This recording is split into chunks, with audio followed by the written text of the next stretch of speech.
వీళ్ళందరూ ఏంటి, ఎందుకు వచ్చారా మీరంతా? నన్ను చుట్టానికా లేకపోతే నన్ను చుట్టానికనా?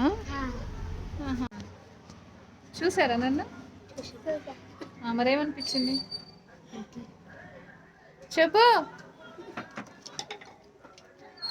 ఏం పేర్లు మీ అందరి పేర్లు? నువ్వు? నవ్యశ్రీ, రూపశ్రీ, శ్రావ్య, నాగ, హారిక, మానస, మహిమ. మరి ఇంకొకరి పేరు మిగిలిపోయింది. ఎవరి పేరు?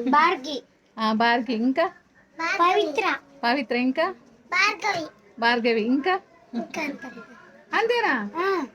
మరి నా పేరు వద్దా మీకు? నా పేరా అడగలేక నేను చెప్పగా. మానసలా ఉన్నా అట్లే ఉన్నా. ఓహో మానస.